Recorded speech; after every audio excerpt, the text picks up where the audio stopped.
Salam sejahtera bagi kita sekalian, Shalom.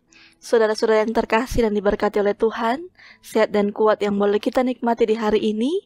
Dan mari kita wujudkan kasih setia Tuhan dengan kita akan membaca firman Tuhan bersama di saat ini. Tapi sebelumnya itu, mari kita berdoa. Mengucap syukurlah kami kepadamu ya Tuhan, untuk segala penyertaan Tuhan dalam kehidupan kami. Saat ini bersama kami akan membaca firman-Mu. Tuhan tuntun berkatilah kami semua, agar kiranya firman-Mu akan terus menjadi bagian kehidupan kami dalam hari-hari hidup yang akan kami kerjakan dan akan kami lakukan. Inilah doa kami, di dalam nama Tuhan Yesus kami berdoa. Amin. Di hari yang ke-83 ini, mari Bapak Ibu Saudara-saudara, kita membaca 1 Samuel 4 sampai 1 Samuel 7. Dan perkataan Samuel sampai ke seluruh Israel. Orang Israel maju berperang melawan orang Filistin dan berkemah dekat Ebenezer, sedang orang Filistin berkemah di Afek. Orang Filistin mengatur barisannya berhadapan dengan orang Israel. Ketika pertempuran menghebat, terpukullah kala orang Israel oleh orang Filistin yang menewaskan kira-kira 4.000 orang di medan pertempuran itu. Ketika tentara itu kembali ke perkemahan, berkatalah para tua-tua Israel, "Mengapa Tuhan membuat kita terpukul kala oleh orang Filistin pada hari ini? Marilah kita mengambil dari Silo tabut perjanjian Tuhan, supaya ia datang ke tengah-tengah kita dan melepaskan kita dari tangan musuh kita." Kemudian bangsa itu menyuruh orang ke Silo, lalu mereka mengangkat dari sana tabut perjanjian Tuhan semesta alam, yang bersemayam di atas para kerub. Kedua anak Eli, Hofni dan Pinehas, ada di sana dekat tabut perjanjian Allah itu. Segera sesudah tabut perjanjian Tuhan sampai ke perkemahan, bersoraklah seluruh orang Israel dengan nyaring, sehingga bumi bergetar. Dan orang Filistin yang mendengar bunyi sorak itu berkata, "Apakah bunyi sorak yang nyaring di perkemahan orang Ibrani itu?" Ketika diketahui mereka bahwa tabut Tuhan telah sampai ke perkemahan itu, ketakutanlah orang Filistin sebab kata mereka, Allah mereka telah datang ke perkemahan itu, dan mereka berkata, "Celakalah kita, sebab seperti itu belum pernah terjadi dahulu. Celakalah kita, siapakah yang menolong kita dari tangan Allah yang maha dahsyat ini? Inilah juga Allah yang telah menghajar orang Mesir dengan berbagai-bagai tulah di padang gurun. Kuatkanlah hatimu dan berlakulah seperti laki-laki, hai orang Filistin, supaya kamu jangan menjadi budak orang Ibrani itu, seperti mereka dahulu menjadi budakmu. Berlakulah seperti laki-laki dan berperanglah." Lalu berperanglah orang Filistin sehingga orang Israel terpukul kalah. Mereka melarikan diri masing-masing ke kemahnya. Amatlah besar kekalahan itu. Dari pihak Israel gugur 30.000 orang pasukan berjalan kaki. Lagi pula tabut Allah dirampas dan kedua anak Eli, Hofni dan Pinehas tewas. Seorang dari suku Benyamin lari dari barisan pertempuran, dan pada hari itu juga ia sampai ke Silo dengan pakaian terkoyak-koyak dan dengan tanah di kepalanya. Ketika ia sampai, Eli sedang duduk di kursi di tepi jalan menunggu-nunggu, sebab hatinya berdebar-debar karena tabut Allah itu. Ketika orang itu masuk ke kota dan menceritakan kabar itu, berteriaklah seluruh kota itu. Ketika Eli mendengar bunyi teriakan itu, bertanyalah ia, "Keributan apakah itu?" Lalu bersegeralah orang itu mendapatkan Eli dan memberitahukannya kepadanya. Eli sudah 98 tahun umurnya dan matanya sudah bular sehingga ia tidak dapat melihat lagi. Kata orang itu kepada Eli, "Aku datang dari medan pertempuran, baru hari ini aku melarikan diri dari medan pertempuran." Kata Eli, "Bagaimana keadaannya, anakku?" Jawab pembawa kabar itu, "Orang Israel melarikan diri dari hadapan orang Filistin. Kekalahan yang besar telah diderita oleh rakyat. Lagi pula kedua anakmu Hofni dan Pinehas telah tewas dan tabut Allah sudah dirampas." Ketika disebutnya tabut Allah itu, jatuhlah Eli telentang dari kursi di sebelah pintu gerbang. Batang lehernya patah dan ia mati. sebab telah tua dan gemuk orangnya. 40 tahun lamanya ia memerintah sebagai hakim atas orang Israel. Adapun menantunya perempuan, istri Pinehas, sudah hamil tua. Ketika didengarnya kabar itu, bahwa tabut Allah telah dirampas dan mertuanya laki-laki, serta suaminya telah mati, duduklah ia berlutut, lalu bersalin, sebab ia kedatangan sakit beranak. Ketika ia hampir mati, berkatalah perempuan-perempuan yang berdiri di dekatnya, "Janganlah takut, sebab engkau telah melahirkan seorang anak laki-laki," tetapi ia tidak menjawab dan tidak memperhatikannya. Ia menamai anak itu Ikabod, katanya, "Telah lenyap kemuliaan dari Israel, karena tabut Allah sudah dirampas dan karena mertuanya dan suaminya." Katanya, "Telah lenyap kemuliaan dari Israel, sebab tabut Allah telah dirampas." Sesudah orang Filistin merampas tabut Allah, maka mereka membawanya dari Ebenezer ke Asdod. Orang Filistin mengambil tabut Allah itu, dibawanya masuk ke kuil Dagon dan diletakkannya di sisi Dagon. Ketika orang-orang Asdod bangun pagi-pagi pada keesokan harinya, tampaklah Dagon terjatuh dengan mukanya ke tanah di hadapan tabut Tuhan. Lalu mereka mengambil Dagon dan mengembalikannya ke tempatnya. Tetapi ketika keesokan harinya mereka bangun pagi-pagi, tampaklah Dagon terjatuh dengan mukanya ke tanah di hadapan tabut Tuhan. Tetapi kepala Dagon dan kedua belah tangannya terpenggal dan terpelanting ke ambang pintu, hanya pada Dagon itu yang masih tinggal.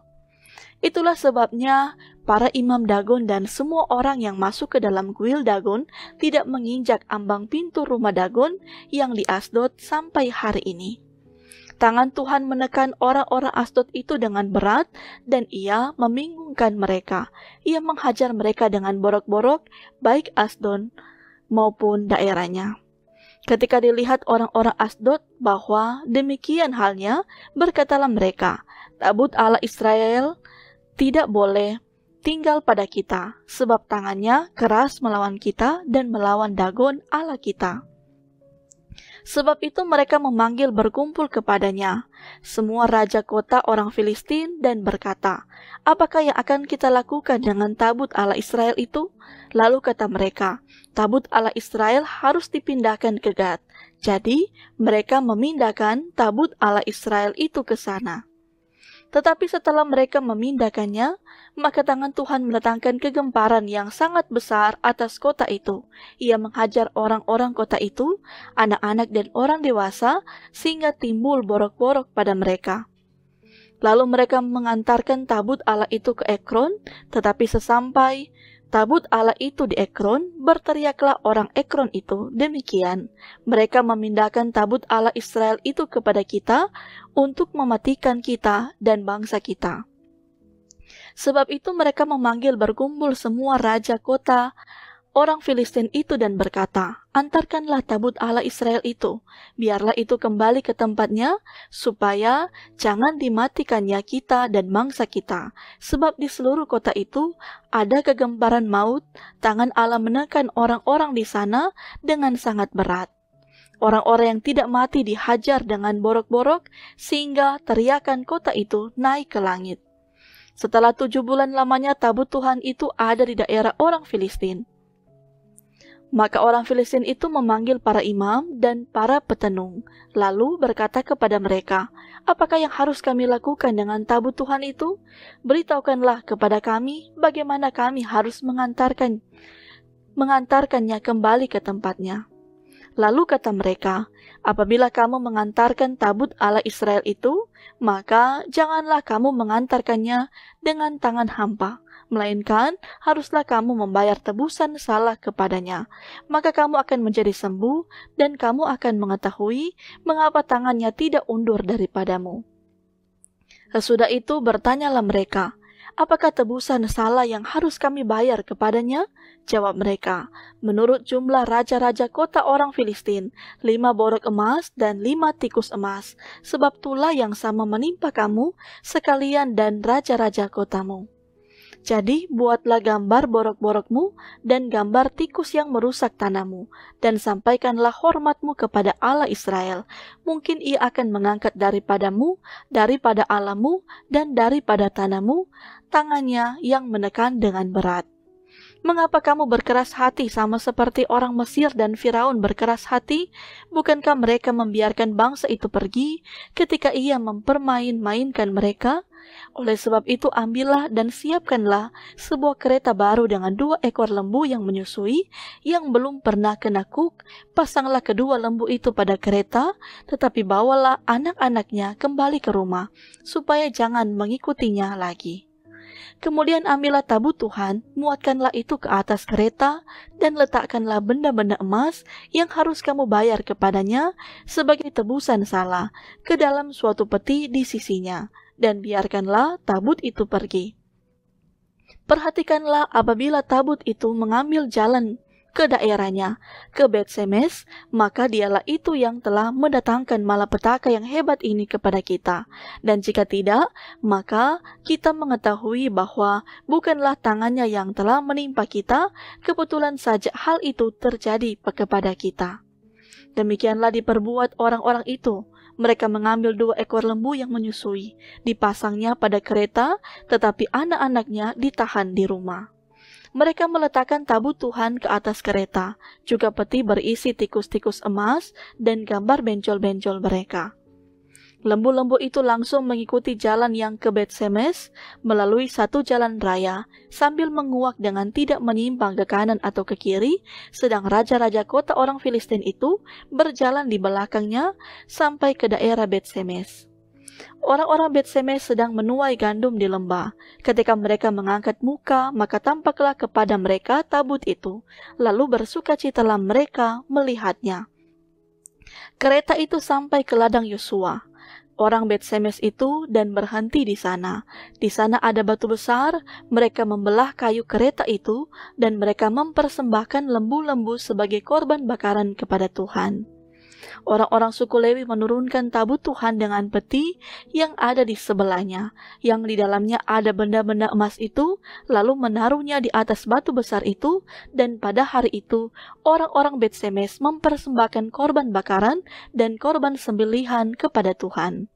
Ketika kelima raja kota orang Filistin melihat hal itu, pulanglah mereka ke Ekron pada hari itu juga. Inilah benjol-benjol emas yang dibayar orang Filistin kepada Tuhan sebagai tebusan salah dari Asdod 1, dari Gaza 1, dari Askelon 1, dari Gad 1, dari Ekron 1, lagi tikus-tikus emas menurut jumlah segala kota orang Filistin kepunyaan kelima raja kota itu, baik kota-kota yang berkubu maupun dusun-dusun sekitarnya, dan batu besar yang di atasnya diletakkan mereka tabut Tuhan di ladang Yosua. Orang-orang Bet-Semes itu adalah saksi sampai hari ini. Dan ia membunuh beberapa orang Bet-Semes karena mereka melihat ke dalam tabut Tuhan. Ia membunuh 70 orang dari rakyat itu. Rakyat itu berkabung karena Tuhan telah menghajar mereka dengan dahsyatnya. Dan orang-orang Bet-Semes berkata, "Siapakah yang tahan berdiri di hadapan Tuhan Allah yang kudus ini? Kepada siapakah ia akan berangkat meninggalkan kita?" Lalu mereka mengirim utusan kepada penduduk Kiryat Yearim dengan pesan, "Orang Filistin telah mengembalikan tabut Tuhan, datanglah dan angkutlah itu kepadamu."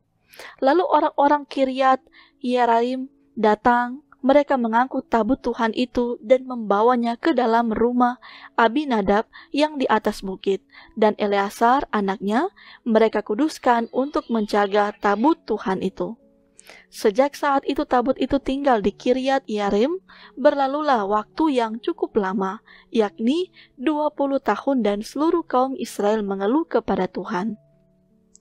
Lalu berkatalah Samuel kepada seluruh kaum Israel demikian, "Jika kamu berbalik kepada Tuhan dengan segenap hati, maka jauhkanlah para Allah asing dan para Astiotoret dari tengah-tengahmu, dan tunjukkan hatimu kepada Tuhan, dan beribadahlah hanya kepadanya, maka ia akan melepaskan kamu dari tangan orang Filistin."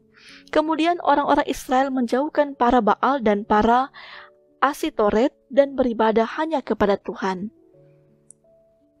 Lalu berkatalah Samuel, kumpulkanlah segenap orang Israel ke Mispa, maka aku akan berdoa untuk kamu kepada Tuhan. Setelah berkumpul di Mispa, mereka menimba air dan mencurahkannya di hadapan Tuhan. Mereka juga berpuasa pada hari itu dan berkata di sana, kami telah berdosa kepada Tuhan, dan Samuel menghakimi orang Israel di Mispa. Ketika didengar orang Filistin bahwa orang Israel telah berkumpul di Mispa, majulah raja-raja kota orang Filistin mendatangi orang Israel. Serta didengar orang Israel demikian, maka ketakutanlah mereka terhadap orang Filistin.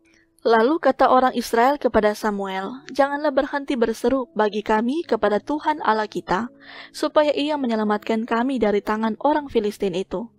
Sesudah itu Samuel mengambil seekor anak domba yang menyusu, lalu mempersembahkan seluruhnya kepada Tuhan sebagai korban bakaran. Dan ketika Samuel berseru kepada Tuhan bagi orang Israel, maka Tuhan menjawab dia. Sedang Samuel mempersembahkan korban bakaran itu, majulah orang Filistin berperang melawan orang Israel. Tetapi pada hari itu Tuhan menguntur dengan bunyi yang hebat ke atas orang Filistin dan mengacaukan mereka, sehingga mereka terpukul kalah oleh orang Israel. Keluarlah orang-orang Israel dari Mispa, mengejar orang Filistin itu dan memukul mereka kalah sampai hilir Bet-Kar. Kemudian Samuel mengambil sebuah batu dan mendirikannya antara Mispa dan Yesana. Ia menamainya Ebenezer, katanya, sampai di sini Tuhan menolong kita. Demikianlah orang Filistin itu ditundukkan dan tidak lagi memasuki daerah Israel. Tangan Tuhan melawan orang Filistin seumur hidup Samuel. Dan kota-kota yang diambil orang Filistin daripada Israel kembali pula kepada Israel, mulai dari Ekron sampai Gad, dan orang Israel merebut daerah sekitarnya dari tangan orang Filistin. Antara orang Israel dan orang Amori ada damai. Samuel memerintah sebagai hakim atas orang Israel seumur hidupnya. Dari tahun ke tahun ia berkeliling ke Betel, Gilgal, dan Mispa dan memerintah atas orang Israel di segala tempat itu. Lalu ia kembali ke Rama, sebab di sanalah rumahnya dan di sanalah ia memerintah atas orang Israel dan di sana ia mendirikan mezbah bagi Tuhan. Demikian firman Tuhan, dan mari Bapak Ibu Saudara-saudara kita berdoa. Terima kasih ya Tuhan, kami semua telah diberkati dengan kami telah membaca firman Tuhan bersama. Karena itu, biarlah firman-Mu akan terus hidup dalam kehidupan kami, sehingga memotivasi kami untuk selalu melakukan yang baik dan benar di mata Tuhan. Terima kasih pula ketika kami semua yang telah diberikan waktu oleh Tuhan, maka kami akan percaya pula kehidupan kami di hari ini semuanya akan diberkati dan disertai oleh Tuhan. Baik pribadi kami, keluarga kami, tugas tanggung jawab kami, pendidikan, usaha kami, biarlah semuanya pula ada dalam kendalinya Tuhan, dan kami akan percaya pula berkat dari Tuhan akan Tuhan anugerahkan bagi kehidupan kami sekalian. Inilah doa kami, di dalam nama Tuhan Yesus kami berdoa. Amin. Terima kasih Bapak Ibu Saudara-saudara yang telah bersama-sama membaca firman Tuhan kita di saat ini. Tuhan memberkati kita sekalian.